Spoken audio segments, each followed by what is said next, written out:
Hello, everyone, and welcome to the YouTube Mall Builders Thursday Night General Hangout. Thursday night hangouts are for the general discussion on mall railroading that we all can set a topic to discuss for the night. My name's Johnny Reb from Southeast Rails. Thursday's hangouts are the proud sponsor of the YouTube Mall Builders, the e-magazine, and the YouTube Mall Builders live show. I'd like to ask that if you're smoking or drinking alcoholic beverages or eating, please turn your camera off, and please mute your mic when not speaking to limit the background noise. And thanks for joining tonight's show. Nobody said yet anything for a specific topic, so I guess I will kind of start it out tonight. This month there is going to be an announcement of a new feature added to the YouTube Mall Builders. That's going to be done by Dude, I think, next week. So I'm going to let him take care of that. But my question is, who would y'all like to see coming in to the Hangouts? You know, somebody like, well, we've got Miles Hill that have been coming in a few times. We have Ron Class that comes in here on the Hangouts with us. Who else would y'all like to see? Cheryl Ladd. Within reason and on mall railroading.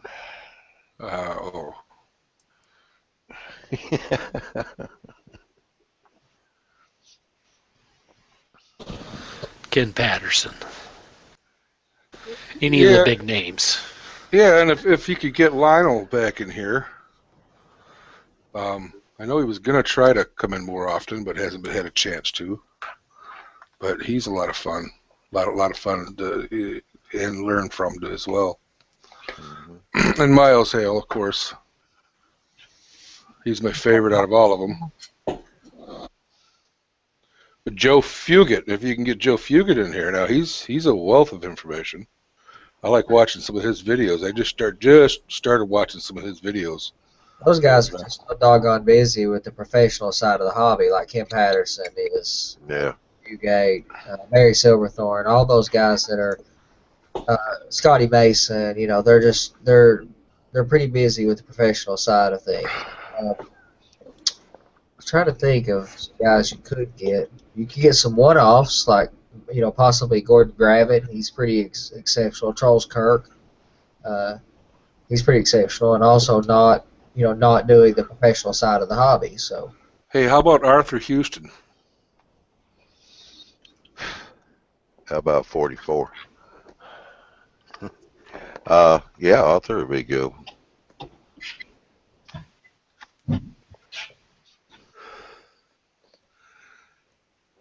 What, Mike Phillips? Yeah. He's still going to be a little bit before he gets back, but he will be coming back. Well, I know who does some pretty good modeling. That's a guy named Dave Vallejos. Get him to show how he does some of his mountain stuff. That's pretty cool. Yeah, he's just got his head's got so big. He's too big for his britches. You'll never get him on a little show like ours. Yeah, right. I know. Not with that attitude. There's just not enough room. I mean, the guy's walking around in some kind of sport robe these days, like he's Hugh Hefner. Yeah, like he's Hugh Hefner. So exactly how do you expect him to come in here with the likes of us? And sporting the SBK T-shirt. Yeah. Well, we do have our friends in Australia. Maybe we could get them to talk to Laurie McLean. Is that his last name? Yeah, he's some kind of. Well, I don't even know how to explain what he is. He's a monstrosity among model railroaders these days. Yeah. Things that guy can do. I know, he's good on his animations. Unbelievable. I mean, it's astonishing what he does. Yeah, we just have to get our Australian connections to try and talk to him.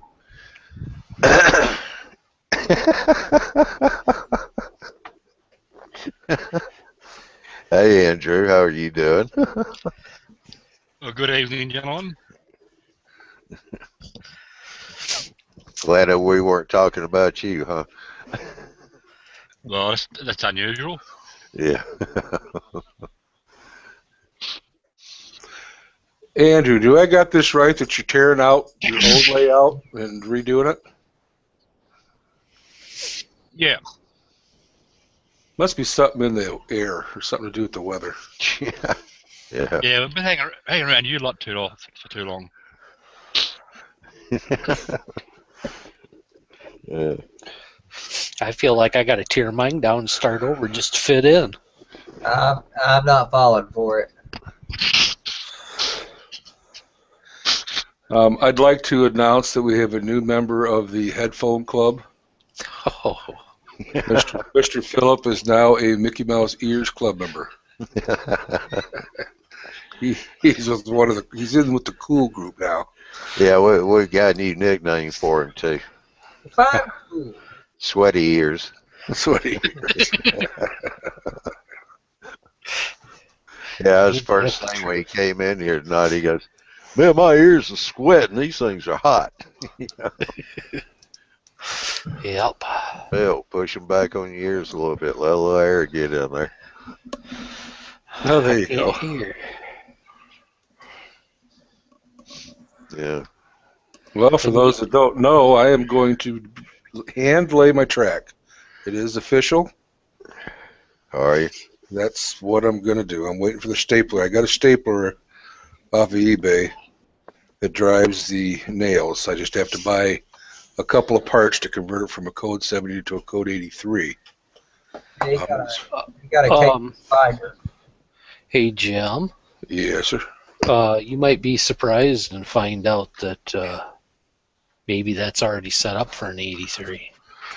Well, I have to assume, and it could be, but the picture shows 3 boxes of code 70 spikes with it, so I have to assume it's already set for code 70. That Well, also, That could be the reason why it's got the 3 boxes, because it's set up for 83s. Well, just a sec. When I was on the website the other night, the code 70 and 83 are exactly the same spike. oh yeah, you might be able to use them interchangeably, but I will say, back in the era that the KD Spiker was so popular in the 70s, there was pretty much 2 rail sizes in use, 70 and 100, not 83. So it may just be that the 70 will work with the 83, Jimmy, but I don't know if that would be true because they make the 83 conversion parts. Well, yeah, they state right on the website in order to use the 70 and 83, you need to buy the code 100 head and the code 83 blade. Yeah. Oh, So I'm going to assume if it was a code 100, set up for code 100, then all I'd have to do is change the 83, change the blade to an 83. Would have been a. Yeah, But now it's going to cost me an extra $47 because it's $47 for that head. you still come out like a bandit, man. Oh yeah, I still come out, and I mean, works for me. I still can't believe you're going to hand lay track, man. Only crazy people do that. Well, you drove me crazy. I do that to people. Well, he's kind of hoping that you'll hurry up and finish yours so he can use your tie plate jig. No, I'm going to actually make my own. I've got some, whatever you call that board that everybody uses around their layouts. Yeah, the fast tracks jig. No, the board. Homicide. No, the board that goes around the wall. Oh, Mason. Masonite. I got some Masonite sitting here, so I'm just going to take it out and rip me up a 6-inch wide piece and set it up like Ron Kleiss shows in his video.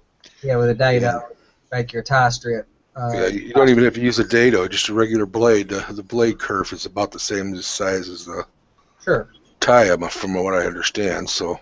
Or close. I mean, you might have to. It might take 2 passes, but it would do it. Yeah, do it. Is that a Sioux Bandit? Well, yeah, I did steal the Sioux logo and switched to Stu. And my first name is Stuart. I go by Jim, but that's in honor of my father, who was also named Stuart, and he passed away this year. So I decided to adopt the Sioux Line logo and make it the Stu Line. Oh, that question's is from the professor, by the way. Yeah. Welcome, Professor. Oh, I'll tell you what, Professor's in the Australia, so we'll have to see if he may be able to, or if he talks to Laurie McLean, see if he might be able to join us on the show from some time or another. Why, it's Australia, that little bitty country. Everybody has to know everybody down there.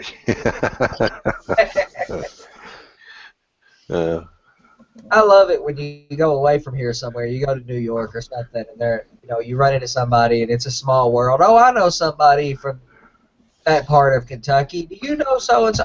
Really? What in the world would be the chances of that happening? So Yeah. I always like to joke with other people that, well, of course the professor has to know him. It's just Australia. Yeah. I used to. Millions of people down there and nothing. Yeah, I used to get accused for knowing a lot of people, and somebody asked me one time, "You just about know everybody, don't you?" I said, "No, there's two people I haven't met." And they said, "Who's that?" And I said, "The Pope and the President." Bada bing. The president. I have not met this president. Yeah, I don't want to. I don't know that any of them are better than any other ones. Yeah. My tongue's bleeding. Ouch.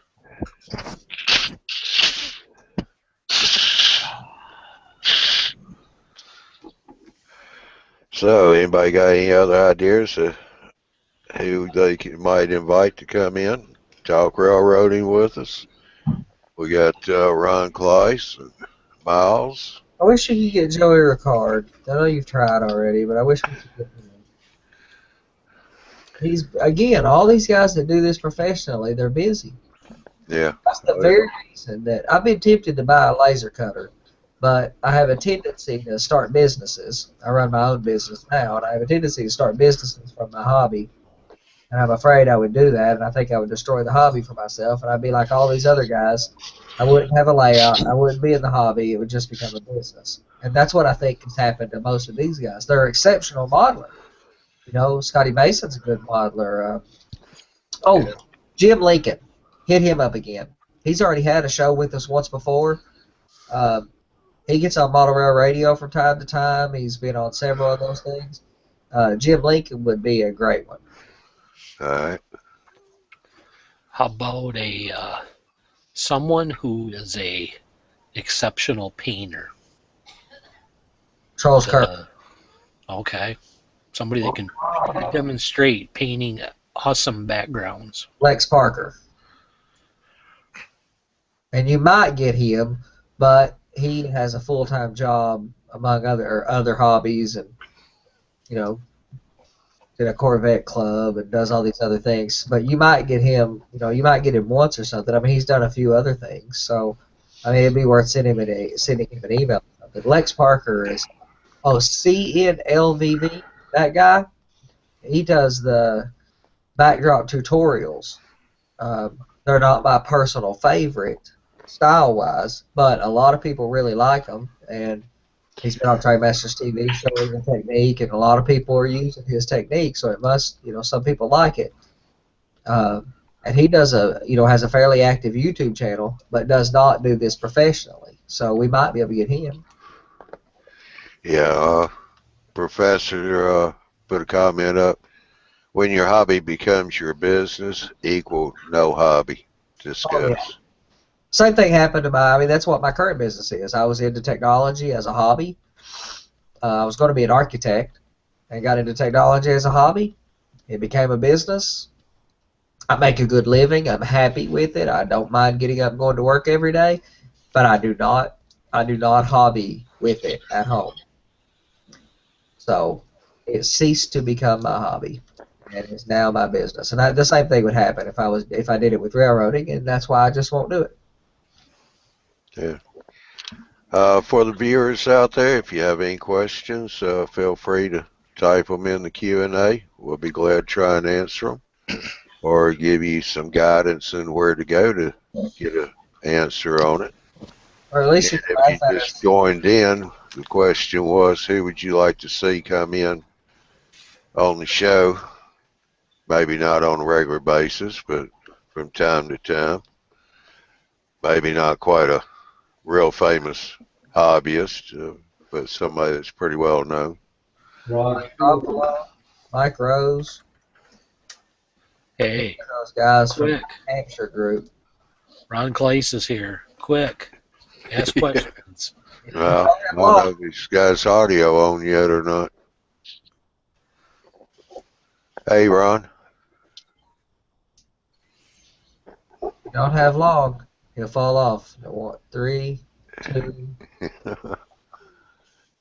Oh, there he went. Mike muted.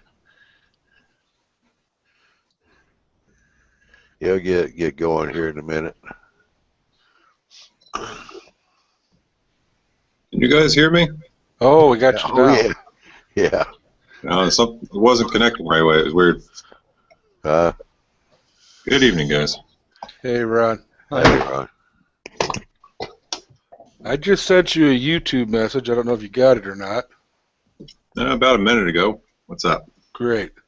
I watched your videos on your hand laying the track. Pretty awesome stuff. I appreciate you posting that, because that really... Andy's been bugging me to do it, but after I watched your videos and seen how simple you made it look, I'm kind of excited about doing my whole layout and hand laying my track. Simple stuff from a simple guy. So Your home is first off, your Homosote road bed. Is that what thickness is that? well, Homosote comes in 1/2 inch thickness, Right. and I cut it down to half of that. So So, you, half inch minus 1/8 of an inch for the curve of the blade. So you end up with 3/16 of the thickness for the Homosote after I split it in half, basically.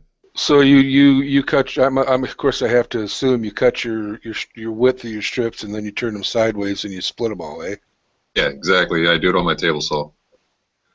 Great. Okay. How messy? Actually, I look double the mess. It's double the mess. Yeah, twice as many cuts. Right, but I mean the fibers that's coming off of that, is that ends up with a real fine dust that you got to wear a respirator or at least a dust mask with? Oh yeah, I wear a respirator. Dust mask doesn't cut it. No, it packs up in everything. And I've said before, and I'm convinced, you could take a piece of Homosote and just cut it up into dust, and you'd end up with a dump truck full of dust. I don't know how they get that much pieces of paper packed into a 4x8 sheet a 1/2 inch thick. It is amazing. I mean, if you can do it outside on a nice day, do it outside. You better believe it. Oh, no, you want to save all that stuff because you can use that for scenery. No. Colors. I can't imagine it being useful for much. You could soak it in some glue the way we used to do sawdust, or soak it in some glue like we used to use sawdust, and fill in some gaps with it or something. But that's about it. So when you did that, did you do it in your little workshop there? Oops, sorry. Yeah, I was underneath the layout. I was grabbing some scraps of the Homosote. Let me pop the camera on. Did you cut all that in your little workshop? Yeah. Mm-hmm. How That's bad? it there. And How bad was the best? The camera keeps zooming in and out. There you go. that's the 1/2 inch there. Right. Here is some of the split.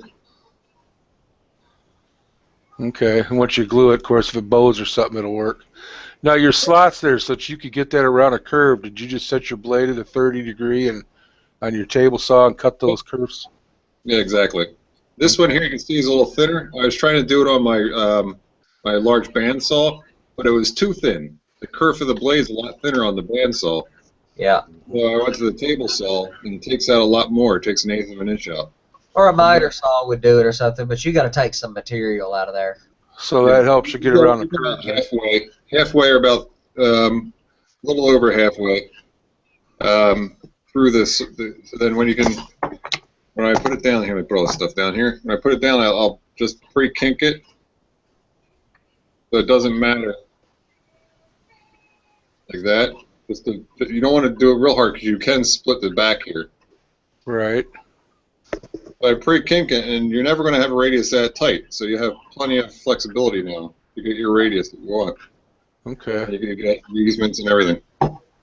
Awesome. Awesome. Where I saw this, it was funny. I saw it years ago on a blog. I think it was actually Craig Biscyer, his blog page, and I didn't realize it was Craig Biscyer at first. And here I'm sitting there helping him on his layout now, and I'm looking at him like, wait a second, I know this technique. Yeah. And go back and look at his blog. I'm like, oh, wait a second. I got this idea from my layout from yours, and it's way before I even knew who he was or was even helping on his layout. So it's pretty funny. Yeah. Ron, there's a comment up there from the professor. Do you see the comments? Or you want me to read it? No, I don't see him. It says, is it just Ron, or did he bring the family too? Rachel did a fantastic job with the camera a few shows ago. Yeah. Much better than I do. No, not the family Clace, not tonight. Yeah. Just me. They're in bed. Yeah, he made another comment about double the mess, double the fun. Talking about cutting the homicide. Double the cleanup. Yeah. You better believe it. The White here. He said, hi, where is Fishplate Films? And also Troy from Pacific North Central. Troy is got a few things doing. He's rather busy. He's the reason why he hasn't been doing the Tuesday night hangouts. I've been filling in for him on that. He should be coming back sometime a little after the first of the year, maybe, hopefully. And Fishplate Films, Greg, I couldn't say for sure, but I'm sure since he had his long vacation up here, he's probably kind of busy with the house. He wants to get that finished up that he's building. Actually, he's And probably work. tired of us Yanks for a while. I don't think so. Had enough of you Americans. Yeah, Troy might actually be hunting this week too. yeah, but he has other things he's having to work on too, so, and not his layout. Right. No. When I talked to him which was last week, say 5 days ago, he said that he was definitely he was definitely going hunting. Yeah, So yeah. I know he was going to take a few days to try to get some hunting in too. Yeah, well, he needs a vacation. Yeah. So, but We all do air hunting, and we still make the shows. I even caught 3 snipes the other day. I mean, I hadn't been snipe hunting in years. What kind of croaker sack do you use for that? Or do y'all use that up there? You just use It's all about the paper sack, man. It's all about the paper sack. Yeah. Piggly Wigglies are the best. They just make that certain sound that. Yes, Fishplate Films is another Aussie professor. And a real nice guy. Yeah. That helps him. A nice guy. Yeah, he is such a character, and I enjoy the heck out of his videos. I laugh every time. I laugh my butt off all the way through every one of them he does. Yeah, especially when Lord stands there. Jim, Yes. I just put the link in the chat for Craig's blog that he puts up. This was done years ago, and it's the DIY roadbed. It shows you how to cut all the homosote and everything. Ah, sweet. Thank you.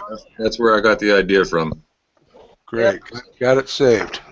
All right, Ron, Professor is asking, what are those things hanging off the roof behind you, the ceiling? Oh, that's a professor catcher.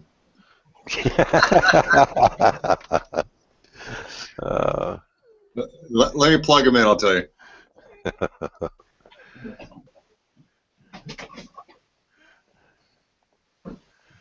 Yeah. That's what I have my LED strip stuck to. I used the wooden spline that you use for screens. I might as well keep it there. It's not too blinding. Like the old wooden screens that you put in doors and stuff, and they use the screen molding.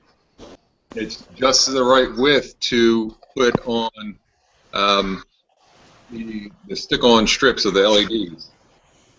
But I couldn't put it right onto the suspended ceiling tiles, so I screwed on the wood to the where the cross members were, the T-bars in the ceiling, and then I went and I just peeled and stuck on the LEDs right to that. And his next question, even though he hasn't asked it yet, is probably, why is it white, blue, white? Just for a mix of color, I have warm white, cool white, and warm white, just to have a little bit more broader spectrum of light, I guess you would say. Otherwise, it would be a little too yellow, a little too blue. I don't want all blue or all white. I'm not trying to be a mind reader, but I figure that might have been the professor's next question. I've seen some people, they'll do a strip of blue, and then they can put that on a dimmer, and then you put that on the dimmer and a timer if you wanted to. I've heard people running it through Arduinos and all kinds of different things. There's a light timer. Somebody was talking about that, a light timer that they found. And was that you, Andy? Yeah, Prycom makes a controller that you can use with the LED strips that hooks to DCC, hooks to the fast clock, so that it will progress through the day.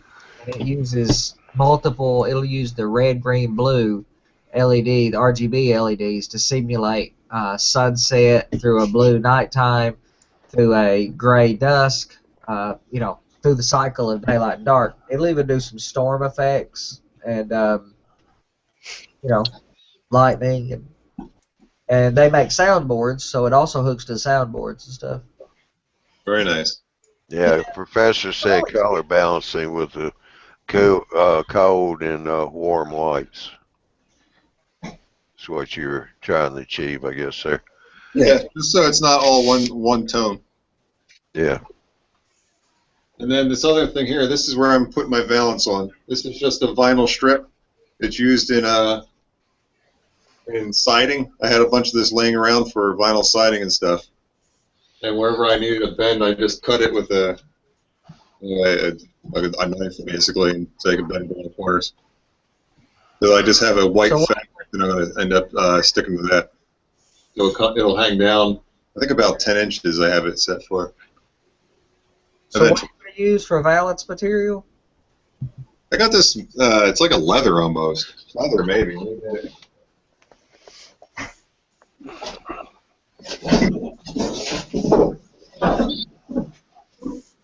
Yeah, the professor has the link for that Prycom lighting system I'm talking about. That thing's amazing. It's just a little expensive to get into. Oh yeah, heavy duty vinyl. Yeah, man. I got it from a fabric store, actually. It's what they make billboard signs out of. Well, it's got texture. It almost looks like faux leather or something. It looks like it's a leather. It comes all different colors at the fabric store that I went to. Yeah. And it was fairly cheap. So I think it was like 4 or 5 foot wide. So I'm going to cut it in. I think it's 10 inch strips. Sure.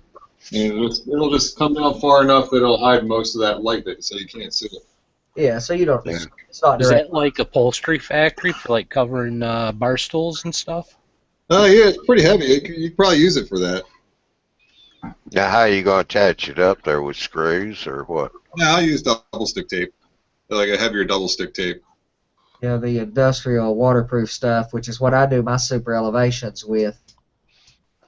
I use it on the outside of the radius for super elevating curves. I haven't gotten that for you. One of these days. What?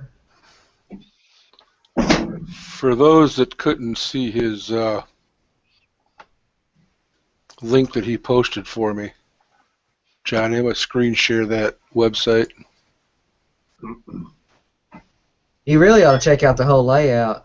His whole blog on the layout. The Housatonic is a first class railroad.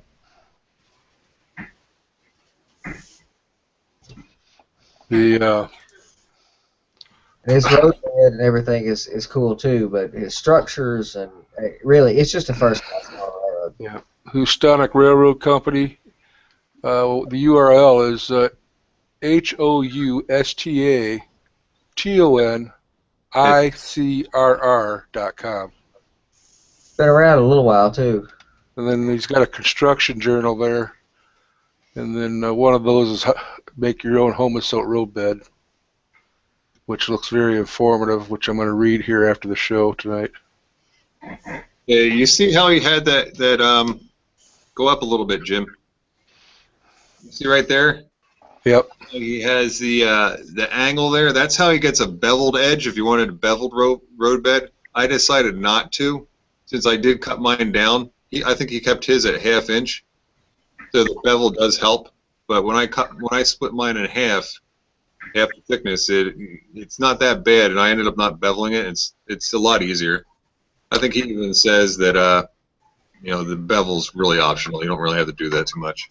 And I just I leave mine at a 1/2 inch as well, and I cut the bevel into it with a utility knife, but only somewhat, only just kind of nick the edge off from it, and then I build up to it with my scenery material. Okay. You know, a lot of people just kind of leave their Homosote just a square edge, and roughly at the ends of the ties lay their track, and then come back with a blade and a Sculptamold or whatever, and just fill that in. Yeah, that looks pretty good there. He's got the bevel on him. Yep. Those stacks right there were bevels on both sides. I guess they were for straight runs. I did a few straight runs, and then I ended up pretty much putting that little kerf in mine on all of it, and just because I don't have many straight runs, most of mine is all curve tracked.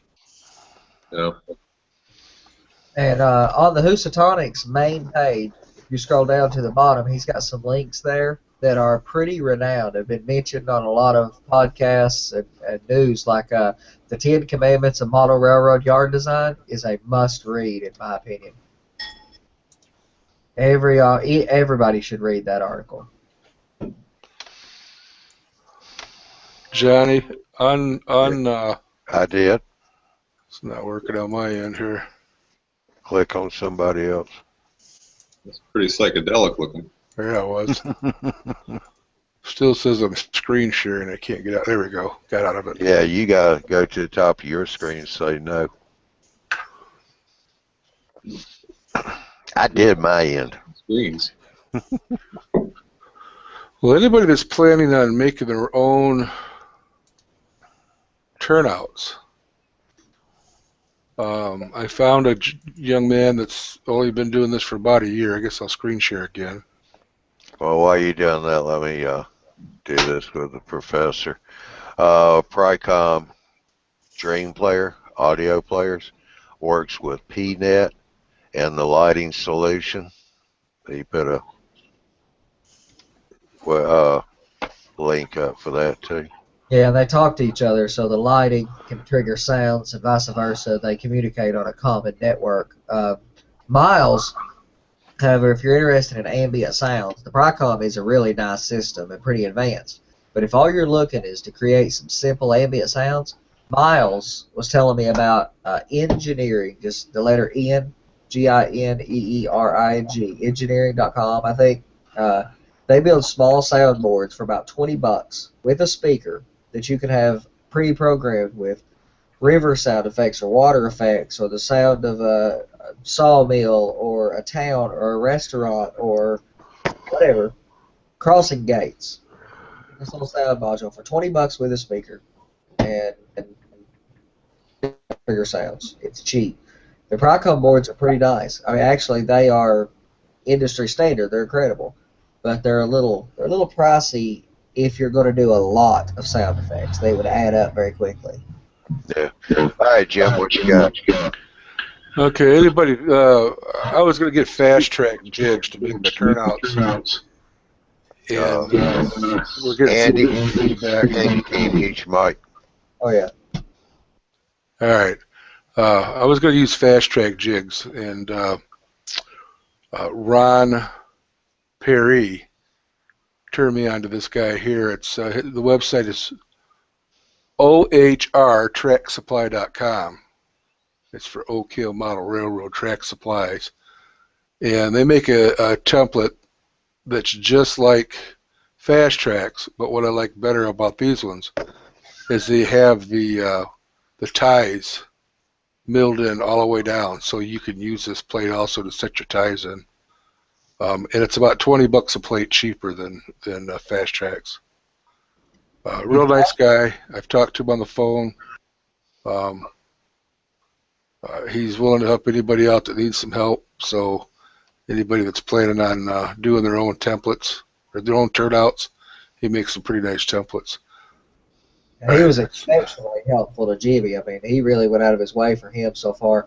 But you can also use the cast frogs and points, which I used to mill or file my own frogs and points years ago also. But I, these days, much prefer the cast frogs and points. And those jigs support the cast frogs and points. For that matter, those jigs support using the detail parts that I use. I could use those jigs with all my detail parts. Andy, check out the Q&A there at the top. I'll put a thing up from the professor. Can you stop presenting me, John? Oh, okay.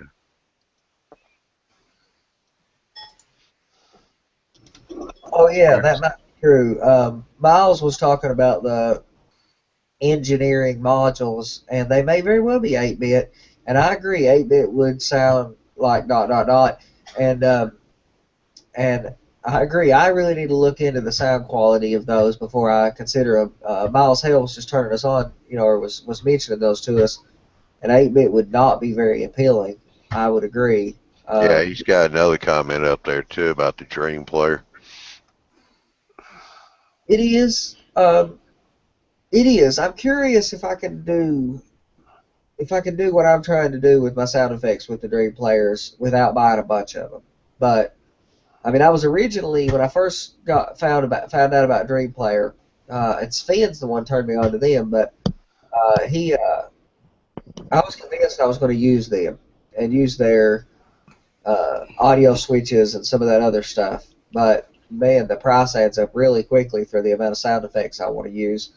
But I agree, I need to go do some research, and I have not heard or bought the engineering yet. I've just looked at them online. And if they are 8-bit, then that's not going to be satisfactory for any complex sounds like a river effect. That would not be able to produce that sound very accurately. Yeah. I got 2 comments here from the professor. I think, Jim, you'll probably be the one to talk about these. I'll read off this first one. I just put one up at the top here, but first one will be, does the turnout templates have an NMRA certification? I haven't. I should have asked him that. I know he said it was when this turnout's done, you can. Everything is perfectly in spec. So I don't know if it's got an actual NMRA certification as of yet, though. I guess I would have to ask the guy that. Well, you can use the tie plates and stuff that I use to make my track, and they meet NMRA specification. My track is perfectly engaged, and I use no gauges in laying track, and it's still perfectly engaged. But I do Proto 88, not NMRA, which is more specific than NMRA. Yeah, because the other comment from the professor was, jig not real helpful if it doesn't conform to NMRA flange weight specs.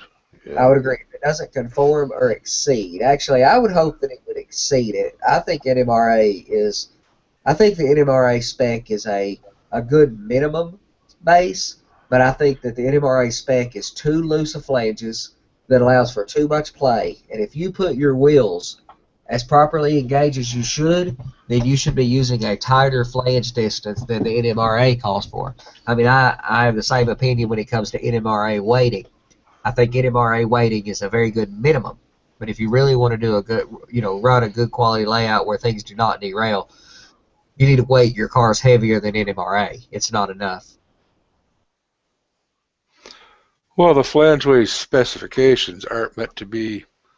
I mean, they're the plus and minus so that people, because things come just a little bit different in specs. You know what I mean? I know they're supposed to be. Not everybody's wheels are perfect. Is what I'm trying to say.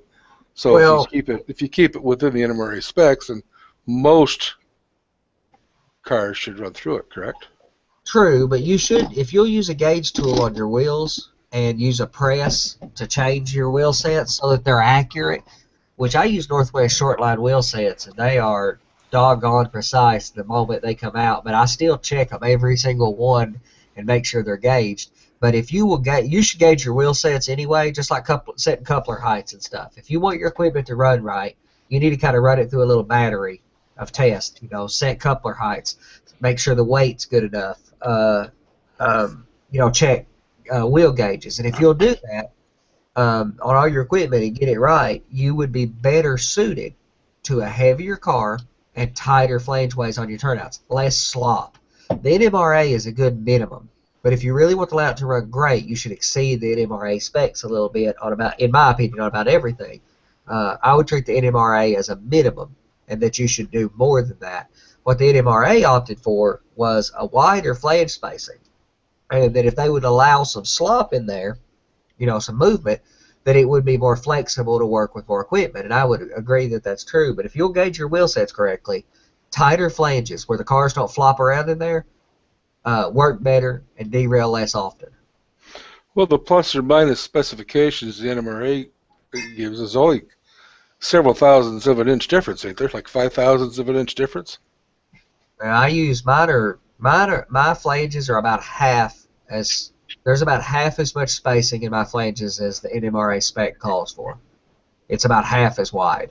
My wheel sets are about half as much width on the tread and about 2/3 as much flange on the tread, because I use Proto 88 semi-scale wheel sets. And everything's tighter, more accurate, smaller parts.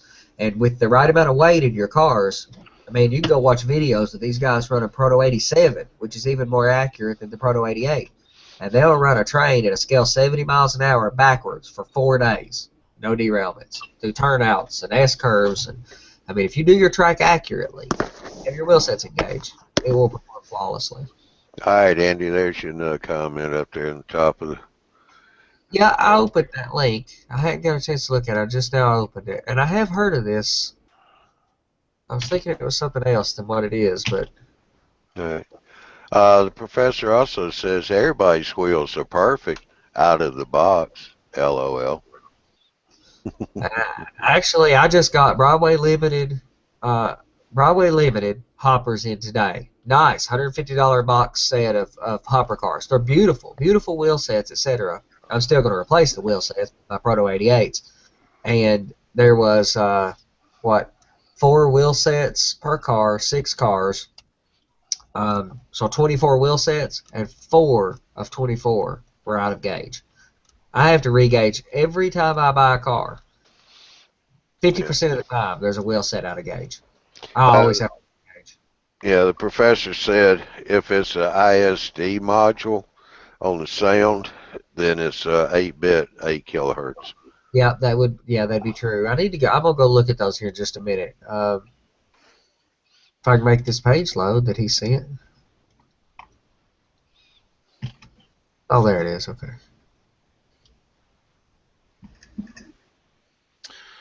Ron, when you are you still there? Yep, go ahead. When you dyed your ties, how did you do that? I just I put them in a old coffee cup can, and I threw in some. It was all Minwax I just used. Minwax stain. I would put it in. What was the first color? I always remember the second color was the ebony color, because I wanted them a bit darker. The first color, you know what? I'll be right back. That was either a walnut or a cherry, I think. Yeah, I think it was a walnut. It was a little bit darker. I use special walnut and ebony. That might be the two that I use. I always start with the walnut. I do too. I'll add a little nut ebony, and I'll shake that around. I'll put them on a newspaper, and I'll take, like, let's say you have like 100 of them. Grab like 20 or 30 of them and put them back in the can, or leave that in the can, and then add a little bit more ebony, just to get a little bit of color variation, and make them a little darker. And then shake that around, and then put all the rest, put them all on the newspaper, and let them dry overnight or so. Yeah, and I used to do it that way. This is how I have to do it now. I make this little kind of jig out of tape, not the painter's tape. It's not sticky enough, and then painter's tape to hold it down, and then I stick the ties to it. The reason I have to do that, I kind of have to do this, is I don't glue my ties down the way I used to back in the day, because I don't spike to them. I glue to them, so I can't sand them or anything. And then I take a wire wheel tool. I got a tool that's a little more powerful than a dribble with a wire wheel, and I go to town on those bad boys, man. I mean, I rough them up, and then I paint the stain on, starting with the walnut, and then coming back with the ebony and spots. I don't care about covering the bottom of the ties. I leave them there, and I just take them straight off of that and stick them straight down into my jig. But it gets the same results. It's just my process. And I like roughing my ties up. Like, I have a hard time thinking you'll be able to see this. There ain't no way.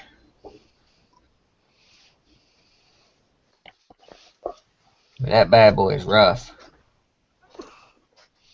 That one's a really rough one. Ain't no seeing that. So it's walnut and ebony? Yeah, start with the walnut. And the walnut amounts to the predominant amount of my stain. That's a lot rougher tie than normal, but I rough some of them up really rough. And then I rot some of them from the inside. I basically flip them over and take a little triangle file to the back of them and file the back side of them out, and then poke the top through so it looks like they rotted from the inside, which is exactly what I see on the prototype. Well, I'm not going to prototypically rough up all my ties, but I am going to do the hand laid, so I wanted to get the basics. So I had an idea what I was doing when I got started. So just Minwax walnut and Minwax ebony. Yeah, see, I tried a bunch of different stuff on mine too. Leather stains. I even used India ink years ago, and they all kind of wash out eventually. And Minwax is oil, and it's going to take days to dry. I get really tired of waiting on it. I keep falling over. I get really tired of waiting on the Minwax, so you need to stain your ties way ahead of time. But I'll tell you what, if you stain it with Minwax, it will look, however you get it done, it'll look that way in 20 years. But India ink washes out, and I think leather dye probably would too. It's really not that far from being India ink. Ron, how do you weather your rails? I don't know. I haven't yet. Oh. Well, I know how Andy does his, and I was thinking maybe about laying them on the sides and running a paint across them, let them dry, flip them over, and Andy's echoing that bad. There we go. And we're flipping them over, using the paint pen on the other side, let them dry, and then put them up there and put the spikes in. Because I know I don't want to get no paint on the ties that I just took the time to weather.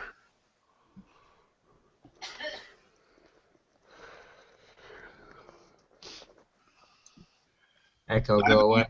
I haven't done any of that yet, but I've tried a couple different markers and stuff, but it's just not heavy enough. It has to be some kind of paint.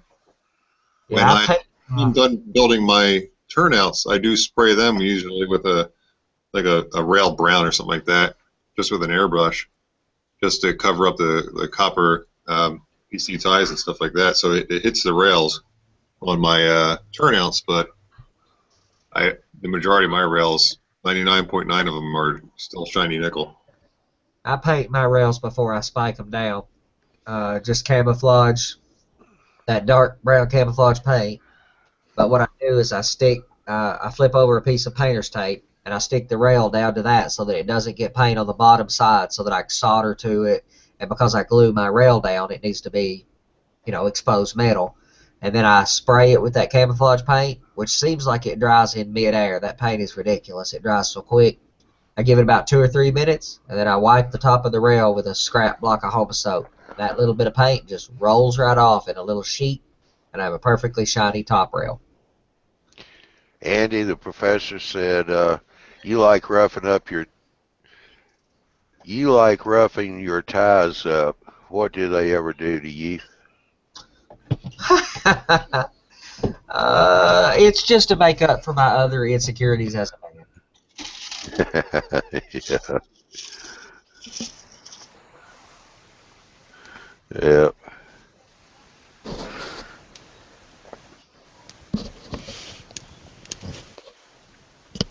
Well, since you're going to get into hand laying, you might want to check out Andy's way of, his jig that he puts the ties down. He uses that tape to hold them in place and then put them on a layout so you don't have to individually place them. Yeah, I watched Ron Kleiss' video, and I've watched Andy do his too. But Andy is such a nut counter I am. that I was afraid to even get into it. And then I stumbled across Ron Kleiss' videos on hand laying while I was looking for more information on building my own turnouts, and seeing it was a lot easier to hand lay than what Andy was doing, because Andy just was too extreme. So that got me even more interested, and that's why I asked Ron if he'd come on here and answer a few questions for me. My way is not the easy way. Without a doubt. No question. Photo 87 is not normal. No, there's totally something wrong with me, and I've looked at support groups, but I just can't find any. Now, Ron Clay, what I did purchase, I purchased one of those, those staplers that puts the spikes down. Katie. Really? You got that? A Katie stapler? Yeah, I've never seen one of those in person. Well, Yep. I'll have one. It's on the way in the mail. I found one on eBay on a good deal. So that's what's getting me to go ahead and jump into the hand lane, because I don't think I could do all those spikes. I can't see them that well. A good deal, nothing. He stole it off that guy. Hey, hush! This is a recorded hangout. I know. I was going to say those things go for a pretty penny now. Well, I got lucky and picked one up for $85 off eBay. Oh my gosh! Yeah. Are these? Can you get the spikes still? Are they available? Yeah, Katie's got the spikes and parts to rebuild them. Oh wow! So 4,000 spikes is like $15. But the box of 4,000, from what Miles Hale was telling me, is literally doubled. Yeah. Because it's 2 spikes for each staple, so 4 equals 8, etc. So that's that was the turning point to go ahead and decide I'm going to lay my own track. Now I think in my video, I think I mentioned what spikes I prefer. I like the Wathers spikes. You're going to need individual spikes no matter what, even though you have that, the great deal there with the spiker. So I would go with the Wathers. They have a nice small head and they're a little extra long. They'll grab in. Yeah, I don't mind those spikes. I use the Proto 87 spikes that are sheet. They split instead of being round, and they split the wood and go down in. But they're really hard to apply, and I have to use hemostats to put them in. But I will agree, I do not like microengineering spikes. Yeah, they're way too big. I don't know. I'm not a fan of the microengineering. I've used a few, and then I discovered the Walthers ones, and I won't go back now. What rail do you like, Ron? All my rail is code 70. It's microengineering. Microengineering. Okay, brand name is what I meant. And you can't go wrong with microengineering. They're kind of the standard. And even though I buy my rail from Proto 87, it's microengineering rail. And don't get the weathers. No, man. Right. No, I won't do that. And I'm not picking on you, Ron. I mean, Andy's a wealth of information, but I can talk to him all the time, and I don't get a chance to catch you on here. So, Yep. so I'm kind of drilling all the information I can get out of you while you're here. Well, the way he lays track is the way you're going to lay track. Oh, definitely. I like to. It's fun to put it down, but I don't want to spend forever. I want to get some trains running, you know. Right. Well, that's why I even- got that stapler. So.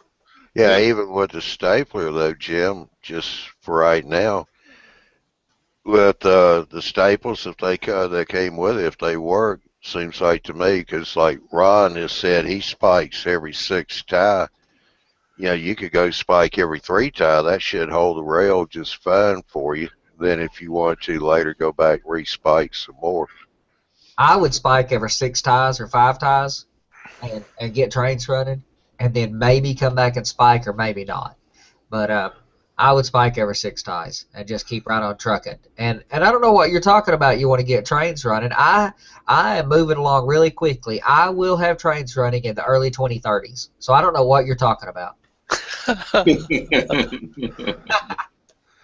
Well, my goal, I got trains running now, by the way. if it doesn't tax my wallet too much, I'm going to spike every one in the long run at the end. I think it would look nice. It does look better. But I would get a circle of track running and get trains running so you do not lose your motivation. Yep. I spike it every 6 ties and then come back and do whatever. Yeah, definitely stick with every 6 tie, because what that allows you to do is you'll go back in the middle and you'll end up hitting every 3rd tie after that. Yep. Yeah, 6 is kind of a sweet spot. We were talking about him possibly doing it with PC boards, and I was saying do PC board. If he did that, do PC boards every 6 ties and tack it down. You'll solder it down. But once he got a KD spiker, that kind of cinches that. I'm not against the PC board solution. If you're not using tie plates anyway, I think the PC boards look just fine. If you're not using tie plates. All right, Professor's got a comment. Is the preferred rail code available in a gauge you need? If so, what about high-speed hand laying? Preferred rail code is the preferred rail code available. Well, mine is really close. So the Norfolk and Western Railroad used heavy articulated locomotives everywhere in yards, switchers. Oops, we lost him. Oh, okay. Yeah. They used big, heavy locomotives everywhere. So they used 132 pound per yard rail everywhere. Code 83 roughly emulates 136 pound rail, which is close enough. I mean, the difference is a thousandth of an inch or a couple thousandths of an inch. I mean, it would be awesome if I could get code 81. But so I use code 83 everywhere for the Norfolk and Western, and I use a very little bit of code 70 on sidings off the Clinchfield Railroad. It's perfect for my use case, and for Jimmy, code 83 is perfect as well. Yeah, the professor said spike every tie. Spiking is a team sport. Well, what does he mean by high-speed hand lane? Is that something about the actual hand lane, or? No, it's a What's- sport in Australia. He's being funny. Oh, gosh darn him, Aussies, knock it off, because some of us Americans don't have a clue, and we're trying to figure it out. The KD Spiker is the closest thing to high-speed hand laying there is, though. Boy, that thing is a trick, man. I have never used one myself, but I've seen them, and they are something.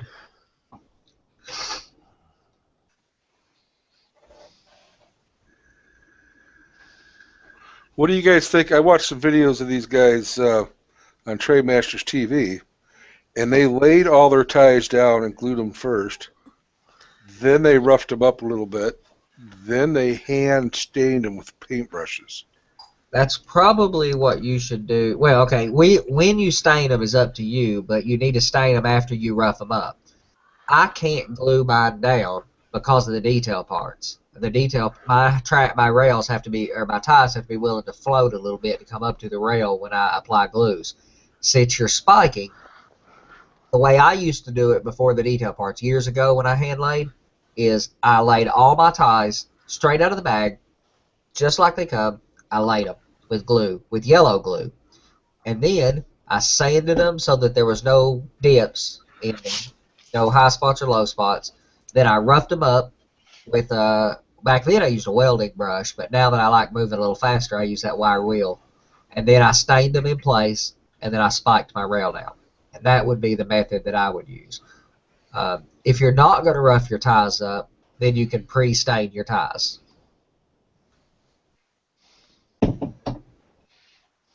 Like Roland apparently doesn't have any masculinity problems, so he doesn't feel the need to beat his ties up like I do mine. But I beat the crap out of these ties. I mean, the mainline ties not so much, but some of the old, some of the old rough track in the background, some of the sidings, I really put some rough looking ties down. The professor's comment here: more spikes equals more cumulative. Never mind. Strength equals cumulative strength equals far more robust track, especially for mobile and show layouts. It does make stronger track, generally speaking, and I would agree that he should spike every time. I just wouldn't do it day one. Yeah, he's also talking about using flex track and then just pushing out the plastic ties and replace them with wood ties. Yeah. It'd be faster that way as far as keeping it in a decent gauge. Yeah, I mean, I've seen some people do. I don't know. I could see that in some gauges. I don't know. If it was me and I was not using the detail parts, I would glue the ties down, sand them roughly level, beat the crap out of them, stain them, and spike it. Simple. It's predictable. It's the way John Allen done it. It's the way it's been done for 70 years. All right. Professor says no jokes, high speed hand laying, and he gives a link here. Yeah, I see that. I'm checking that out now. Johnny, did you delete all his comments about the flex track? I missed it. Yeah, he was just saying you using flex track, you can put that down and cut out the plastic ties to slip in the wood ties. Yeah, I see in place of the plastic ties. And I am doing that a little bit on mine. In hidden areas, I have flex track. So I have one area where the flex track stops and the visible hand laid track begins. I just ripped the ties off from the end of that flex track and laid it down. Did you catch that link there, Jim, for the high speed? Yeah, I'm going to it right now. All right.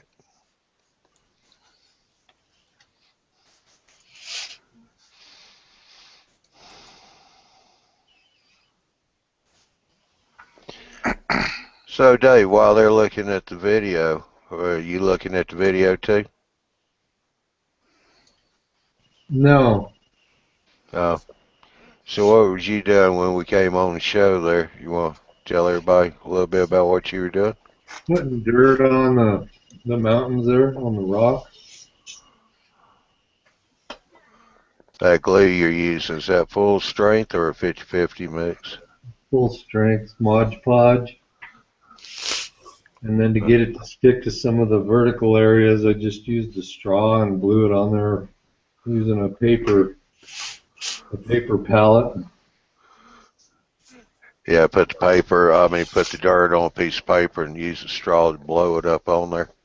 Yeah, and the dirt I use is just some of that topsoil that you can buy at Ace or Home Depot or whatever. It's just plain topsoil, comes in the bag.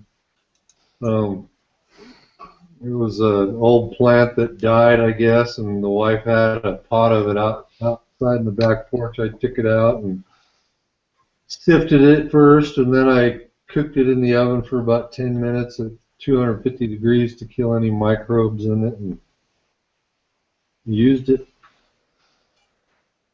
And then when it dries in the morning, I'll brush it off again, and if it's thinner in spots, I'll add a little more Mod Podge and blow some more back on, and just work at it until I get the effect I want, and then I'll put some green on there and some other shrubs and whatnot. Put some aspen trees around it and some evergreens, and then we'll see what it looks like here in about a week or so. Yeah. Now on my camera, those rocks are kind of looking a little more, I guess, a whitish gray. I mean, what color did you paint those rocks? They look whitish gray. Oh, do they? Okay. I mean, the camera doesn't really do justice, but there's a lot of detail that the camera's not picking up. Yeah, okay. Kind of on your other part of you lay out your rocks, you have more color to those. Over on the other end of on the back side of it, to the right there, across the aisle, is that what you're talking about? Yeah, the original part there, like looking more reddish or whatever. You mean the ones I carved out of the foam? Yeah, I think so. Yeah, those are completely red. Yeah.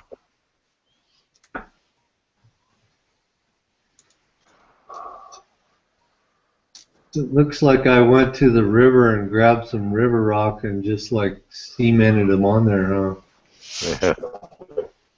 That's what I use for like talus and stuff. I use real rock. A lot of people bust up molds and bust up plaster, and I take the same stuff I make my ballast out of, but I just take the very big granules of that leveling sand, and I make talus for the to make talus out of that. It's real granite. Yeah.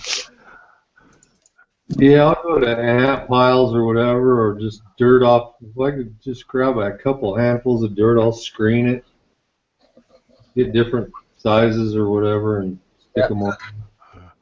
Well, I see the professor likes his dirt a little more well done because he cooked it for 30 minutes, where Dave cooked it for 10 minutes. So he wanted to know how did it taste. Probably salt and pepper.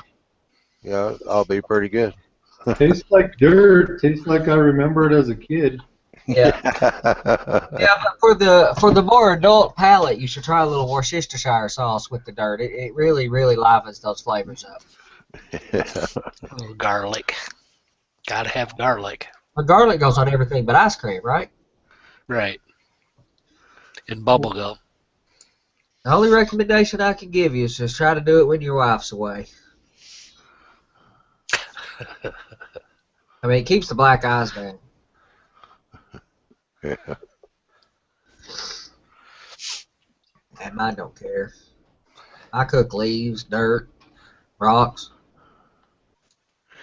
Yeah, it's drying out here now. We've had so much rain, but all the leaves have been falling pretty good, so they want to be getting me up a supply of leaves. Perfect time now. They're all kind of curled up, or at least they are here. They're kind of curled up. The leaves are not flat. They're kind of in a ball. And they have the best color to them right now. The ones I laid last were still kind of flat. It was a little early, and they have too red of a color to them, so I wash them with a brown India ink wash to kind of dull them down, tone them down a bit. But if you catch them while they're kind of balled up a little bit, like right now, they have the perfect undergrowth color. Yeah, we got plenty of color in these leaves. I mean, trees been dropping pretty quick, so I know the people like to go out looking at the fall colors are a little disappointed because Fast. been a little dry too this summer here, so without the rain you don't get that much color to them, but the leaves have been coming off the trees pretty fast. But I got plenty of color. Now, do you go through and take all the stems out before you grind it up, or I don't. I mean, while I'm stuffing them down in the little coffee grinder, if there's a big stem, I'll rip it out, throw it to the side. Otherwise, I don't worry about it. They kind of chop up into what looks like little sticks that have broken off of trees. They make pretty good. Depends on what you're using it for. But in my case, I'm using it for deadfall on a forest floor. There's some sticks laying there, don't hurt it. Yeah. Yeah, I figure I'll go ahead and get them up now and kind of get them bagged up or get them up, spread them out, let them dry a little bit more, then bag them up for when I do need them later on. Yeah, because cooking them in the oven, you got to be real careful. You can't leave them in long. You got to leave the door open. They burn obviously real easy and stink the house up, and then you get caught. I don't ask how I know that. And then so just be careful doing it that way. A Well, Walmart. I figure what I did is my neighbor moved. They left a burn barrel. They told me I could have it, so I Sweet. got it in the backyard, and I just put them on an old cookie sheet and just set them on top of that and let them heat up pretty good. Absolutely. Take it off, let them cool down, and pour them into a jar. And a Walmart bag covers about a foot by 6 or 7 feet, 8 feet, maybe 10 feet. So I would say a Walmart sack of leaves covers about 10 square feet for me, roughly. So you might need about a garbage bag worth. Yeah. You need some leaves, Johnny? I got some over here. Oh, I got plenty here.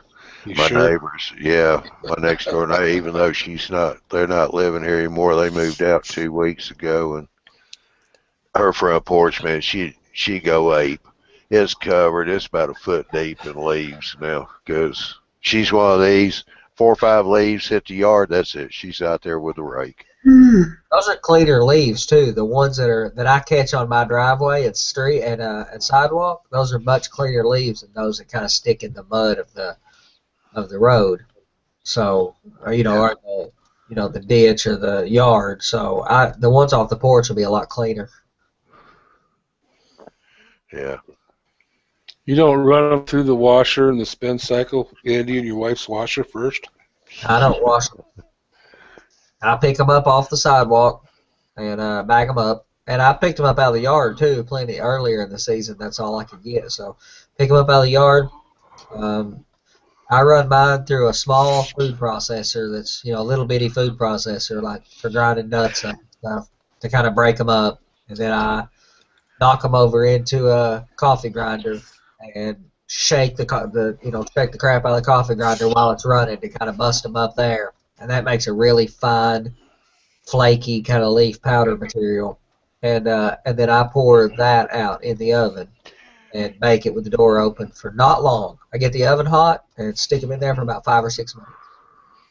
Someone drives by down Andy's street while he's out there picking them leaves up one at a time and putting them in a bag. They're going to wonder how long it's going to take him to finish raking his whole yard. Yeah. And Professor, that was a pretty cool link there about using Flex Track to help keep them engaged and cutting some of the tires. That's pretty interesting. Absolutely. I'm thinking that'll be the easiest way for me to lay my bridge. I'm having some weirdness getting my bridge laid out. And I may just leave some gaps open, stick Flex Track in it like that, then come back and replace those couple individual ties. Yeah, I'm going to experiment with that. That's cool. It sure be fast. This is just getting easier and easier. Maybe I should wait a couple more weeks and I'll end up with someone over here doing it for me. In a couple more weeks, it's going to be really cold in Michigan, and you're going to have an even harder time talking to anybody in Michigan. You can always dream, Jim. Well, it's not always just a dream, Andrew. Sometimes it's reality, and I'm not going to mention it here, but believe me, and Andy can tell you, it can be a reality.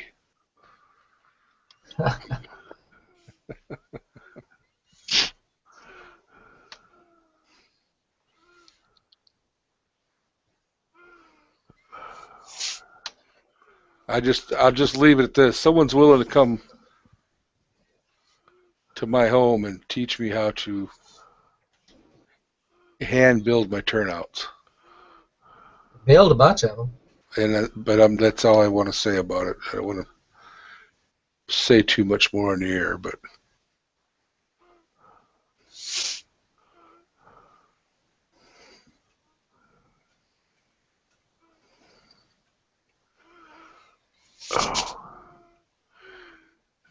Yeah, Professor, I don't know if you've seen that, but Dwight asked if you throw the link back up for track laying.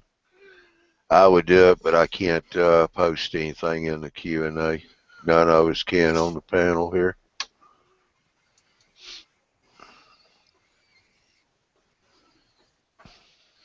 actually I can go to the website and screen share.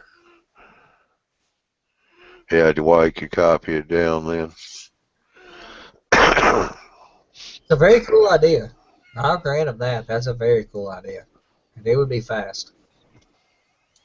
If you already had FlexTrack, that's kind of a no-brainer. Well, it is a PDF file.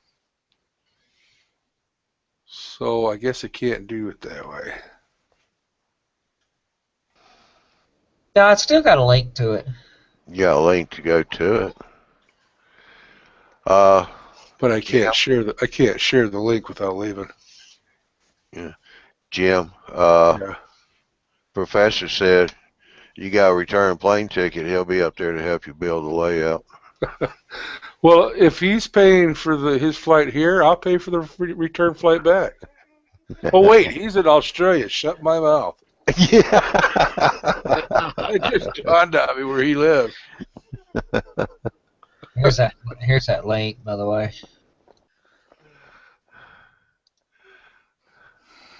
Where'd you put it? It's right there. He says Well, right there, but I don't see it. Yeah, it's not coming up on my screen. I got you presented here. There you go. You see it now? Yeah, you got something sitting up there. Pop down window that came down on your screen. Yeah, the bookmarks thing pops down, but Yeah, that's that darn Apple. darn Apple. Good, now we can't see nothing on that screen. Yeah, your text edits up and your I'll fix you up in just a second. Oh, Professor just, somebody, David Stark just put the link up on it. All right. StaffFairlight.com, Australia, track work PDF. yeah, if it's a PDF file, yep, that's the one. Fairlight, yep, that's the one. All right, David Stark just put it up in the chat. Thank you, David. Appreciate that. That link. Yeah. Yep.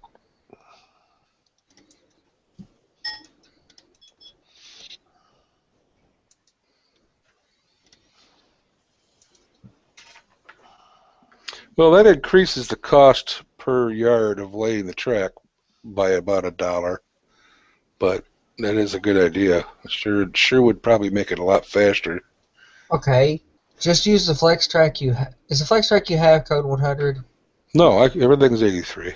Okay, then use the FlexTrack you got, and then from then on just use Rails. You already got it. Yeah. Start there, and then by the time you run out of that FlexTrack, you'll be a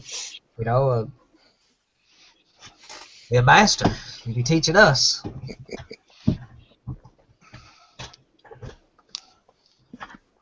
You can rent your stapler out. With a $400 deposit. Yeah. That's what guys are wanting for them, I guess. Yeah, they're selling for that. That's crazy. If anybody's watching live and are interested, there is one on eBay right now for $199, but it includes a buku load of Code 70 rail spikes. They haven't made the thing in like 30 years, so. The spikes used to be about $6 for a box. They're now like $15 a box. And that guy's got like 15 or 20 boxes of spikes that goes with his stapler for $200. So when you figure out what the 200 each charge is just about what you'd have to pay to buy the spikes. If you're doing code 70, he only had a few boxes of code 100 mixed in there, but what I was saying, Jim, is that on the KD website, they're going to sell you the same spike to use with 83 as you use with the 70. So all those spikes could be used with code 83. Yeah, you just got to change the cutter blade. Right.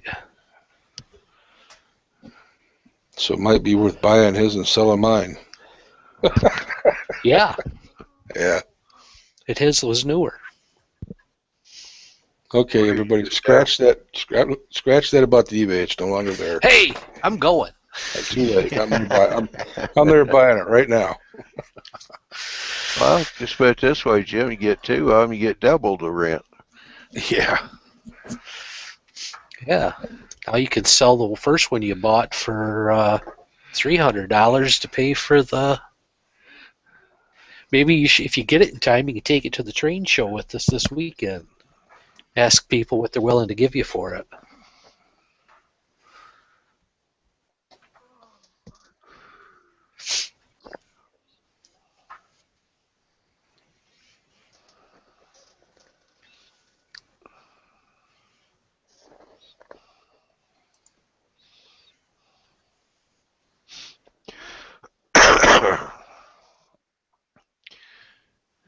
All right, so we got Andy doing the extreme track laying. Now we got Jim track laying. What you going to do, Phil? I am going to stay with my cheap-ass Atlas Code 100 track and turnouts. And I got to throttle Troy what I seen. Because he got me in the hand line too. Yep. So I am going to use what I got because although what little bit I can see from what people are doing their own hand laying track, it looks really nice.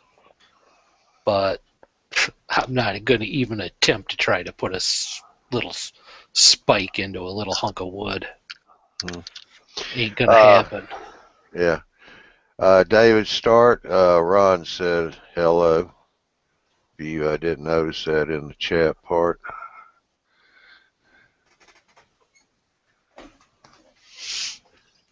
And for those viewers there in the Q&A, if some of you sometime would like, I do post the panel link at the beginning of the show. It's in the comments. You're welcome to come in on the panel if you would like to. And if you got any questions or comments, please post them in the Q&A there.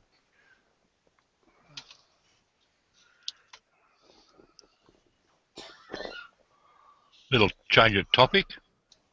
How many people actually use the Arduino to control their layout? Nobody I know of. I don't even know what it is. Very small computer. About $35 computer, something you can program to do specific jobs. Hey, Jason, how you doing? Doing all right.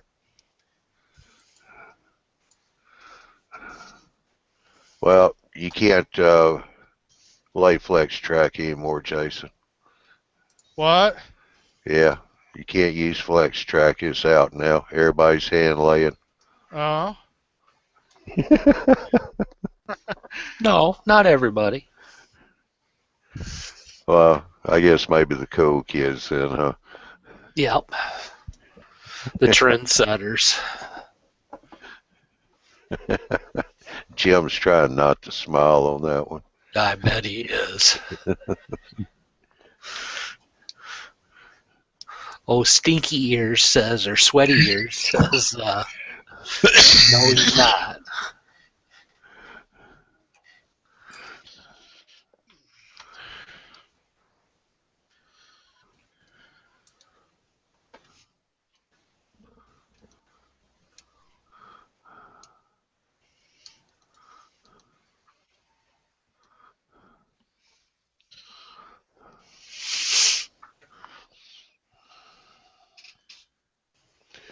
Alrighty, so Anybody got anything else they want to talk about tonight? Not really. Why to get you take the layout? Do what, Andrew? 101 ways to get money to build your layout. Yeah, really.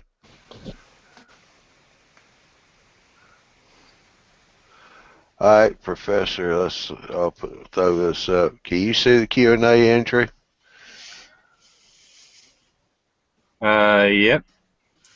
All right, well, Professor says Arduino common for dedicated animation lighting effects.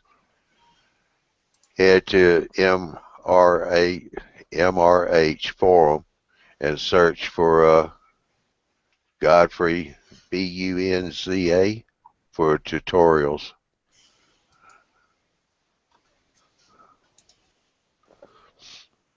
GEOFF.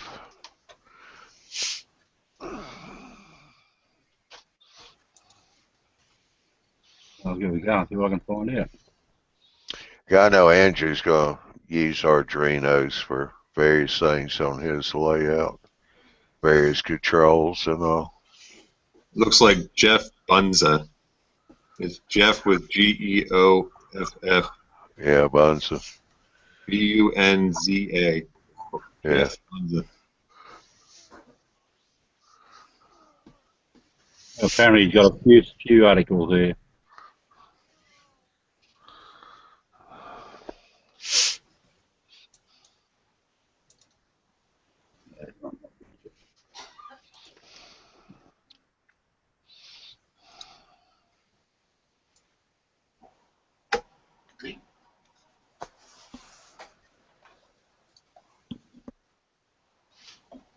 And if you need some throttle pockets, here's a cheap one.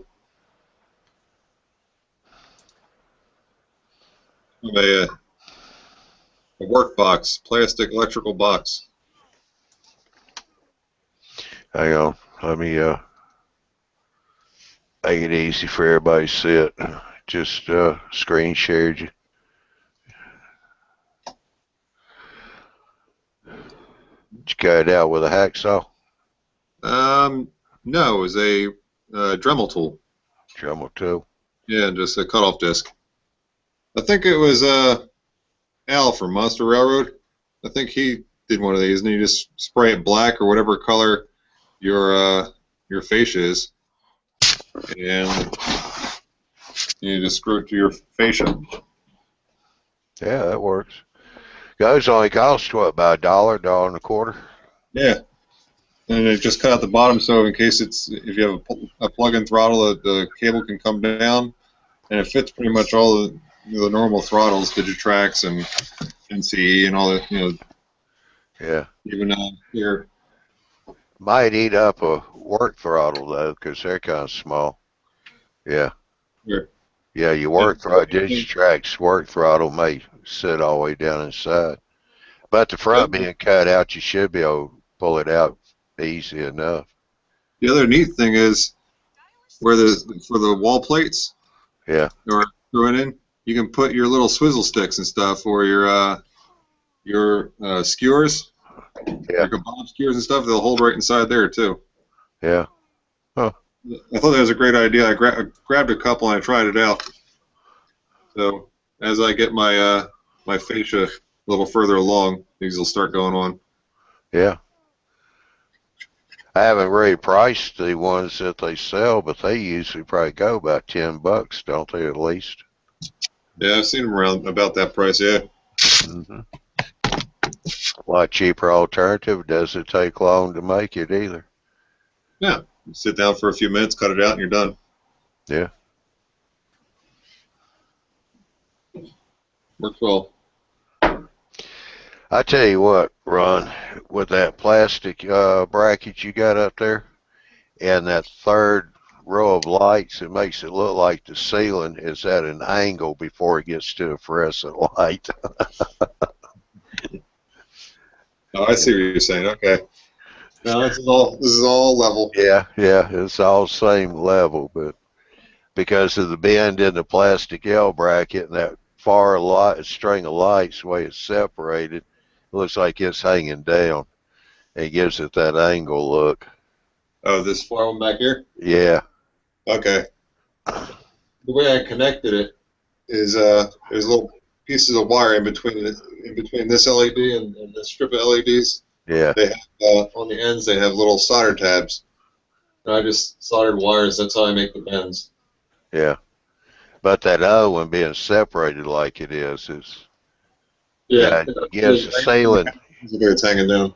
Yeah, it gives the ceiling the effect that you got an angle right there because it looks like it's hanging down. No, it's pretty secure.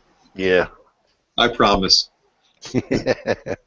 Optical illusion is what it is. That's what all model railroading is. Oh, yeah. Are you going to maybe, I don't know if you really got a place, incorporate any mirrors in yours for, like some people have done to give the illusion that it keeps going? Not that I'm aware of. I'm sure there's some spots I could pull that off. Actually, probably in this river gorge back here, where the waterfall makes the bend at the end. Mm-hmm. I could probably put a mirror in there, hidden behind the trees. I'd probably pull that off, make it a little deeper there. Yeah. Oh, let me do a screen share here. I was at a layout this past weekend. Saw something this is the first time I've ever seen it. So let me get over here and see if I can get this to work.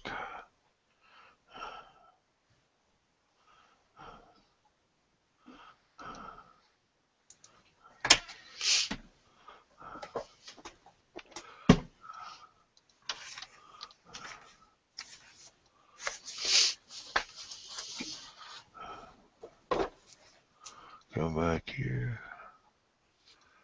Screen share. Where am I?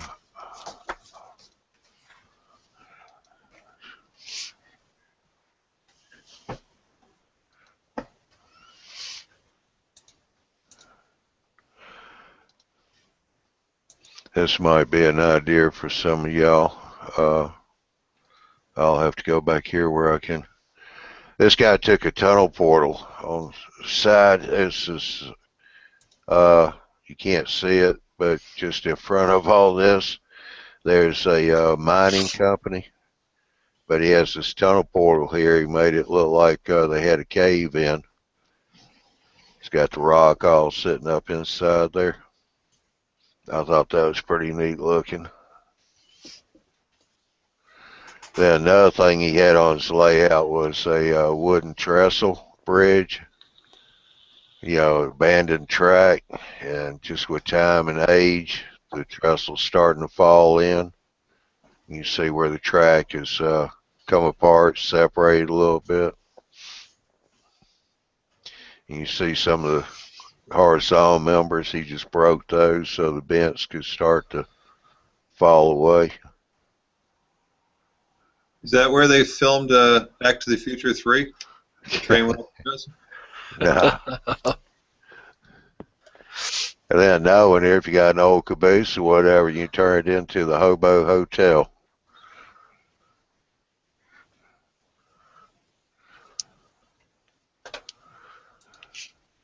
That's just some things I haven't seen, you know, on anybody's layouts until I got to this one here. Look like some pretty good ideas. Big Bill from Catastrophe Railroad, host on a live show, he took an old boxcar, turned it into a welding shop. It looked really good. He even took the welding flicker light and put inside, make it look like somebody was welding.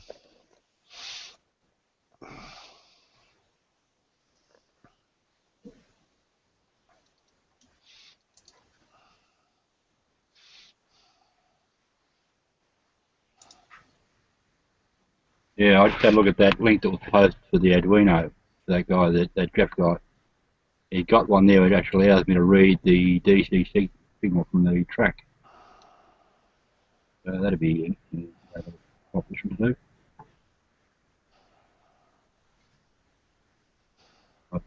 In the chat box there, I posted the 2 links. Yeah, people can't see it unless you post it on the Q&A, but we can't do that from the panel.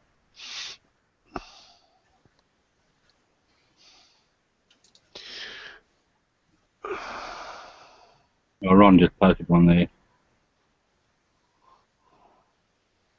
That's because I think he went into the Q&A link.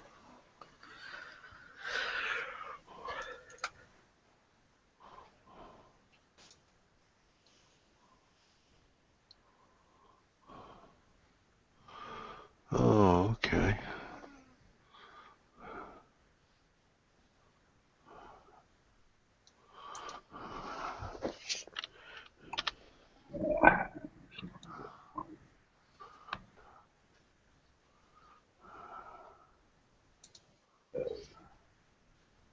Jim, what do you plan for throwing your turnouts? What are you going to be using?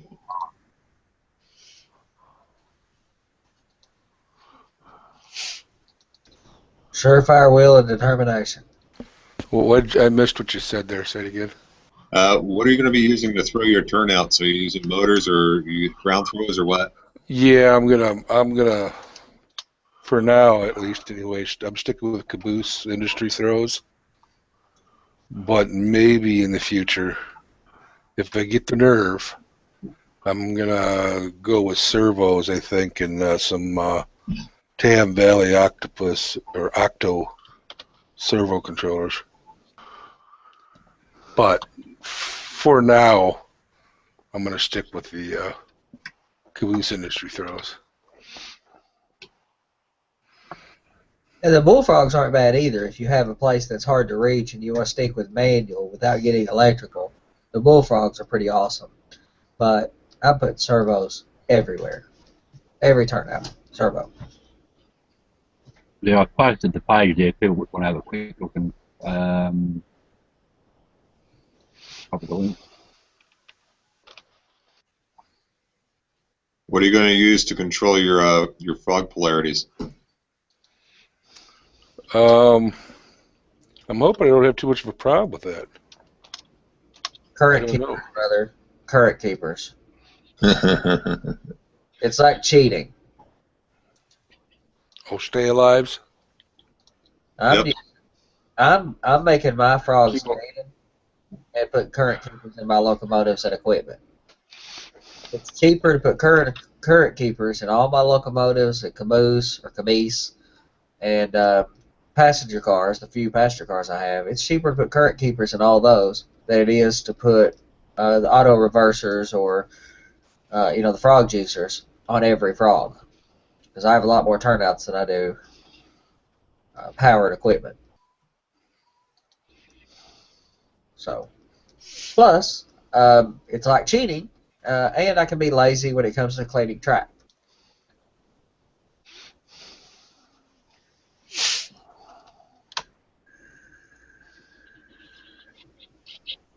I am going to go ahead and solder the wire on the frog, though, and drop it down, just in case I ever need it.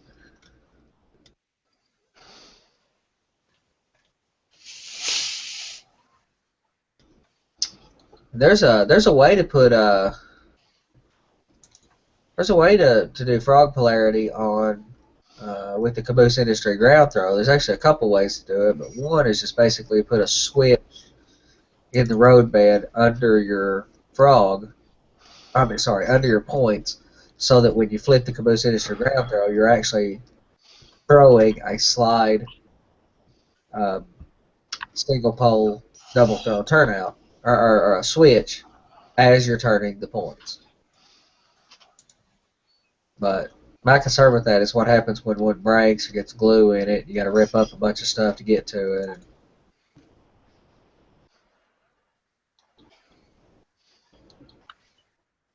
That's why I would use frog juicers if I wasn't going to use current keepers. Yeah, Professor says, sorry, try again. Micro switches do the job and are cheaper than KAs. They are. But They don't work very well in my particular application. So, I mean, not with the way I lay track and all that stuff. It's a lot more work. Like I said, I'm going to I solder all the wire to the bottom of the rail, foot of the rail. So, I'm going to go ahead and solder the wires to the frogs and drop them through the roadbed so I can always go back and feed it later. But I'm going to have 16, 18 locomotives, maybe 20, 5 passenger cars, maybe 10. Maybe I get a wild hair and build two trains, 5 cars each. That's what they ran. My caboose will be lighted or illuminated with the so I'll have to have the current keeper in each of the cabooses or caboose. So 20 of those. So 40 current keepers. I have around 90 turnouts, between 90 and 100. Micro switches are great, but then you got to build them into the servo. Into the servo arrangement, which is already fairly dense, and I'm already having to build a lot of stuff in there because I'm building a reed switch into the. See you, Ron. Thanks for stopping by, Ron. No problem, Jim. If you ever need help, just you can message me and stuff. I'll help you. No problem. Alrighty, I appreciate it. I promise I won't force you to put any tie plates or anything down.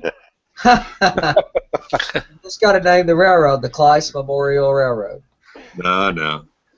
Have a good night, Ron. Appreciate you coming in. Yep. Good night, guys. See you. Bye. See you, Ron. I mean, there's already enough stuff got to go around my turnout, so if I can eliminate a mechanical switch that sounds like it would be a problem, which is also not easy to get to under my turnouts because my turnout mechanisms are built into the layout, but I'm putting a reed switch hidden under the ballast so you can flip the turnout with a magnet so that operators can use their magnetic decoupling wand to flip the turnout if it's unlocked by the CTC. I'm also building a speaker into the turnout mechanism so that when the turnout throws, you will get a chink, cheek sound effects of a turnout mechanism being mechanized. So I'm putting that sound effect in there, and when the turnout fires, it triggers that soundboard. That's already a lot of stuff to build in under a turnout. Yeah. Very soon you won't have room for the track or the scenery. I've already got track and scenery. That's fitting room. And all the electronics on my layout, Arduinos and Raspberry Pis and launch pads, all those boards, you'll never see any of it. You'll never know any of it. And when you operate the railroad, you'll never see anything but an iPod and a magnetic decoupling wand. No switches on the front of the layout, no track plans on the front of the layout, on the fascia that you got to try to figure out what they mean up on the layout. No, you just look at the turnouts and work off the layout. No LEDs to figure out what they mean or to distract you. Nothing. The fascia is black styrene. There's nothing on it. Nothing. And the only thing you carry with you is a magnetic decoupling wand and an iPod.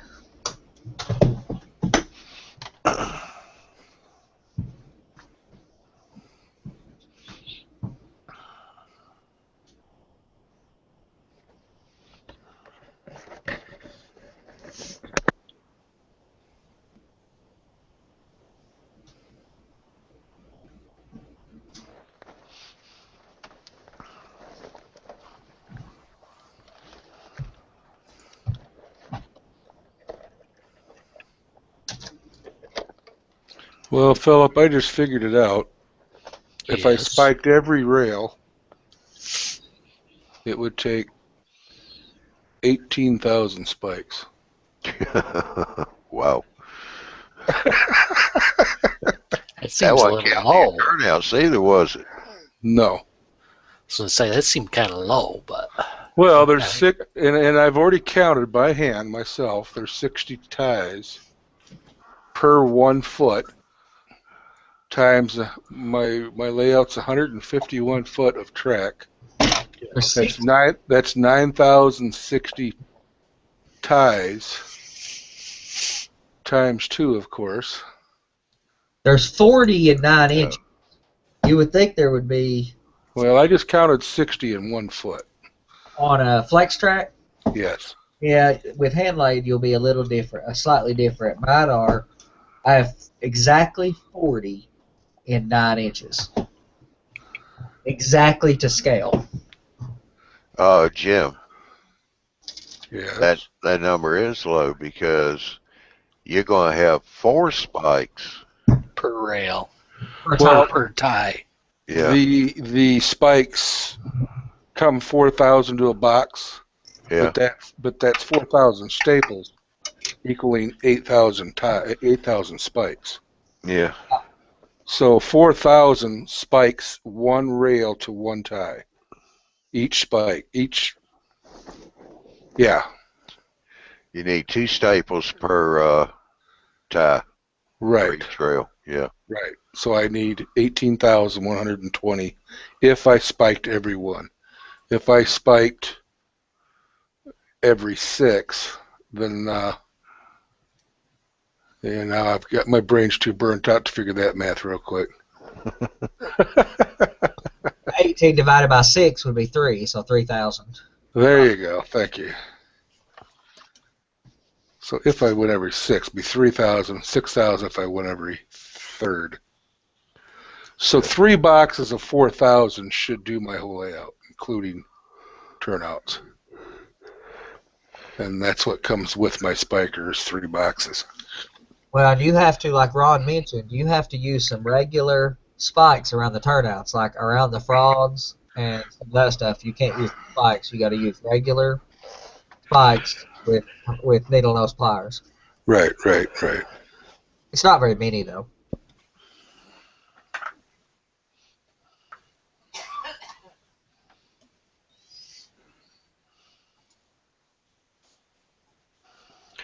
I don't care how you slice it. That's a lot of spikes. Oh, yeah, but one little box, like I say, is 4,000. 4,000 spikes, and Miles Hale told me that's actually 8,000 spikes. It's 4,000 staples. Yeah. So it's 8,000 spikes, and the one that I bought had 3 boxes of spikes in it. So It adds up to a lot of parts. My first piece of track that I built completely was 3 feet long. It had 2 pieces of rail. It had 120 ties. It had 240 tie plates, a number of spikes, a number of and 24 bolt plates. It had about 520 individual pieces, all of which were applied with super glue or contact cement and tweezers or hemostats. 3 feet, 520 individual pieces. Andy, you are absolutely batshit crazy. I'm getting that way. Bill. And I done it as went ahead and finished that one piece in a hurry, saying, "All right, I'll look at this and decide whether it's worth it." And it's just gorgeous.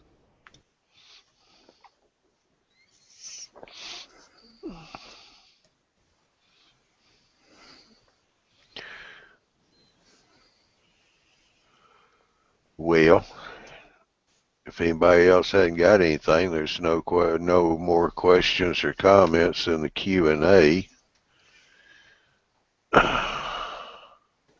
Y'all got anything else? Jim? no, I think I pretty much got my brain fried for tonight.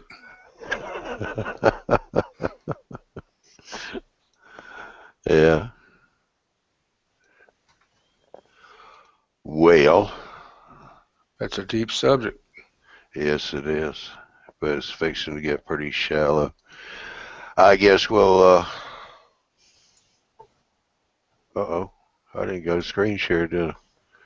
No, I didn't. Huh. Oh, I forgot to click.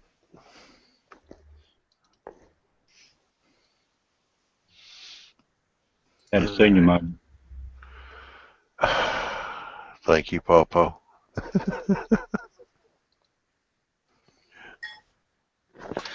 Well, I'll tell you what, gentlemen. Nobody else got any comments or questions, and nothing in the Q&A. I guess we'll go bring this one up to a wrap. It's just going to be 10 minutes short of 2 hours, but hey, that's all right. Contract didn't say we had to do a full 2 hours anyway. So I just want to say keep checking on the YouTubeModelBuilders.com website for all the latest news and info on the Tuesday night presentations, the EMAG, and the live show schedules. The live show is once every month, and that is going to be, what is today's date? 12th. Okay. A week from this Saturday will be the next live show. So go to YouTubeModelBuilders.com and you'll see what this month's schedule show's going to be, who's going to be on the show. The EMAG is bi-monthly, comes out every 2 months. And that one should be coming out here pretty soon. Then you got the Tuesday night presentations, which is every week. And those are subject-oriented. We have Dave, Gino, Troy, and Barry. They all have a show, Tuesday night show every month. And then you have the Thursday night general hangout each week as well. You can go to the website, and there you can sign up for EMAG notifications. When the EMAG comes out, you'll get a notification in your email, so you can go pick that up. And that'll be every other month. And also on YouTubeModelBuilders.com is the schedule for the Tuesday night hangout, so you see who's doing each Tuesday, what their subject to be, and who their guest will be on their show. And with that, I want to say thank you in participating in tonight's show. I want to thank the people in the Q&A for being here. I want to thank the people on the panel for coming in. Ron Kleiss had to step on out a little early, but it's always good having him in, talking with him too. And hopefully start trying to find some more people that we can bring in on the show, do a little live Q&A with them. So with that said, I guess we can say this one's in the can again for this week. So gentlemen, thank you for being here on the panel, and I want to thank everybody in the Q&A for viewing. Professors, always good hearing from you, and you keeping us straight on a few things here and there. So everyone have a good night and a good weekend. We're out.